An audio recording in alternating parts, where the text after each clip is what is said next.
Ya pemirsa, ini adalah segmen terakhir dalam perbincangan kita kali ini. Saya kembali lagi membahas kalau kemudian kita lihat, kita saksikan alih-alih mengatur soal pendanaan parpol atau biaya kampanye yang dilakukan oleh partai politik justru ingin merevisi Undang-Undang KPK.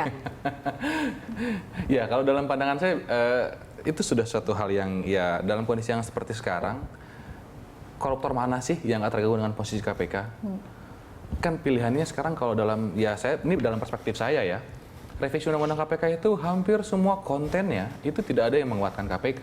Ya. Justru KPK dikasih umur cuma 12 tahun, kemudian fungsi penyadapannya dibatasi, kehilangan fungsi penuntutan, pembatasan di beberapa kewenangan-kewenangan. Yang menurut saya ini apalagi kalau bukan pelemahan. Jadi kalau dalam 2 minggu ini tiba-tiba KPK menangkap orangnya Nasdem dan orangnya Hanura, kira-kira makin menjadi-jadi dong ini. Siapa sih yang nggak gemes ya? Kenal lagi kok nggak bisa diatur sih? Kok ini nggak? Ya kan jadi dalam asumsi saya jelas sekarang. Posisi KPK ini bisa menghancurkan partai yang gak raksasa sekalipun. Contohnya misalnya seperti Demokrat. Kita lihat misalnya bagaimana kemudian partai pemenang pemilu itu sampai turun suaranya karena kasus korupsi yang kemudian itu KPK yang punya kerjaan dalam tanda kutip. Nah, ini juga tentu akan jadi antisipasi atau pelajaran bagi partai siapapun yang akan berkuasa. Pilihannya cuma 2. Kita kuasai KPK-nya, dia bisa kita atur. Itu sudah dilakukan. Itu sudah dihancurkan sekalian. Itu sudah terlihat. Saya sudah mulai ke arah sana. Tadi pertama revisi Undang-Undang KPK. Itu kan bukan tanpa intensi. Nggak ada naskah akademik, tidak ada yang namanya penelitian, tidak ada misalnya pemenuhan pasal-pasal mana sih yang kontroversial, mana sih yang nggak dipakai. Tapi semuanya tiba-tiba harus revisi. Ini kan asal-asalan gitu kan. Yang kedua, kita lihat soal skenario dari upaya-upaya penetapan tersangka kepada orang-orang di internal KPK, yang tentu ini sangat mengganggu.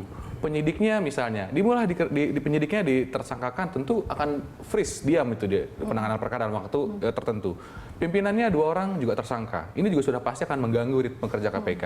Kemudian tidak hanya itu, kita juga lihat pihak-pihak yang mendukung KPK atau ingin memberikan support dalam konteks pemberantasan korupsi juga sudah mulai.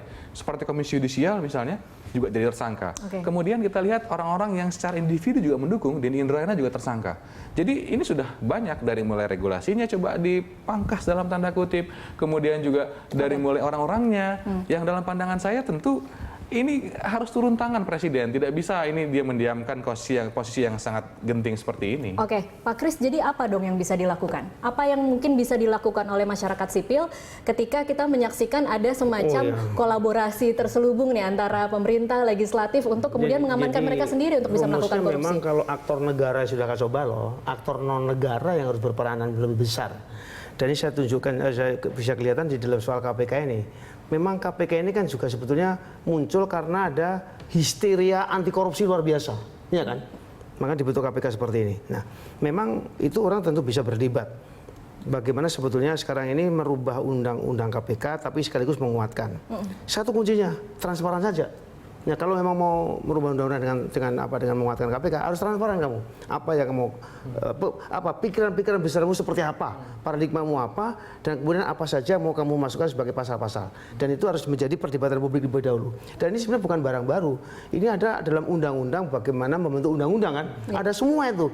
Tapi kan karena mereka sudah mata gelap, dan memang juga saya kira kalau sudah vested interest itu memang orang sudah blind spotnya semakin lebar. Jadi pokoknya antem saja. Dan ini menurut saya semakin membuka aib mereka bahwa sebetulnya di belakang semua niat itu adalah bagaimana tadi memang lembaga yang sudah berhasil begitu banyak mengungkapkan kejahatan yang luar biasa memang mau dihapuskan. Bagi saya sebetulnya untuk misalnya perubahan undang-undang adalah soal, tapi terbuka. Terbuka itu artinya apa? Melibatkan publik sepenuh-penuhnya. Sehingga malah kemudian kalau terbuka, siapa tahu masih ada penguatan. Andai kata ada pengawasan pun, pengawasan yang menguatkan, bukan pengawasan itu menelikung dan malah bisa menghancurkan KPK itu sendiri. Saya setuju dengan Prof tadi ya, bahwa kerja KPK ini bukan tanpa kritik. Sudah pasti ada kekurangan, tapi kan yang jadi soal, misalnya saya ambil contoh sederhana, soal penyadapan. Kenapa sih KPK harus betul-betul dibatasi penyadapannya?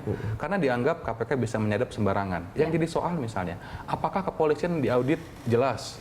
Apakah misalnya yang punya kewenangan penyadapan ya, BNN jelas auditnya. Kalau KPK, keterangan terakhir dari Menteri ya, Menkominfo sendiri bilang bahwa penyadapan KPK sudah betul, sudah diaudit. Ini yang jadi soal. Jadi kok tiba-tiba hal-hal yang tidak masuk akal kok bisa masuk ke dalam revisi undang-undang.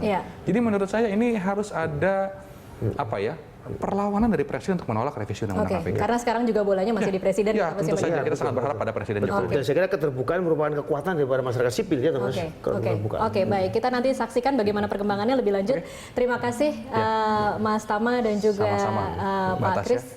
Terima kasih untuk waktunya bersama kami, dan pemirsa, sesaat lagi Anda dapat menyimak Connect 360 bersama Veronica Moniaga.